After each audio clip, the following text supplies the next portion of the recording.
celle qui doit venir. Au nom de Dieu, celui qui fait miséricorde, le miséricordieux.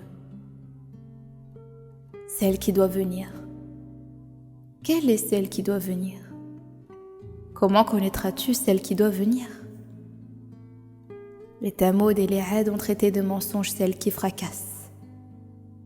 Les Thamud ont été anéantis par la foudre et les Had ont été anéantis par un vent mugissant et impétueux que Dieu a utilisé contre eux pour tout dévaster durant 7 nuits et 8 jours.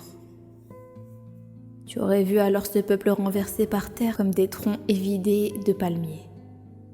En aperçois-tu le moindre vestige? Pharaon, ceux qui vécurent avec lui et les cités renversées commirent les fautes. Ils désobéirent aux prophètes de leur Seigneur, et Dieu les emporta avec une force irrésistible. Lorsque l'eau déborda, nous vous avons porté sur le vaisseau, afin que ceci devienne pour vous un rappel et qu'une oreille attentive la retienne. Lorsqu'on sonnera une seule fois de la trompette, lorsque la terre et les montagnes seront emportées et pulvérisées d'un seul coup, celle qui est inéluctable surviendra ce jour-là.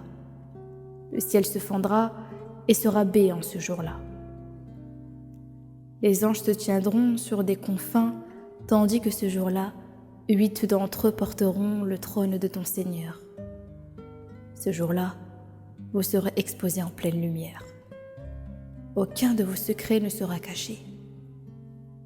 Celui qui recevra son livre dans la main droite dira « Voici, lisez mon livre, je savais que j'y trouverais mon compte. » Il jouira d'une vie agréable dans un jardin situé très haut et dont les fruits sont à portée de la main.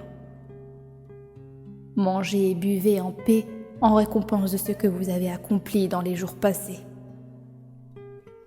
Quant à celui qui recevra son livre dans la main gauche, dira « Malheur à moi!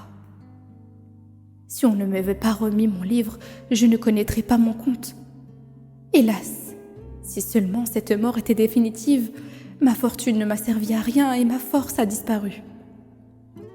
Saisissez-le, qu'on lui mette un carcan. Jetez-le dans la fournaise et liez-le, ensuite avec une chaîne de 70 coudées. »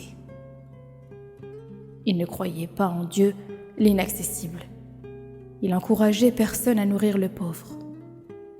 Il ne lui reste, aujourd'hui, aucun ami zélé, ni d'autre nourriture qu'un aliment fétide, dont seuls les pécheurs se nourriront. Mais non, je jure par ce que vous voyez, et par ce que vous ne voyez pas, c'est là, en vérité, la parole d'un noble prophète. Ce n'est pas la parole d'un poète. Votre foi est hésitante. Ce n'est pas la parole d'un devin, comme vous réfléchissez peu. C'est une révélation du Seigneur et des mondes.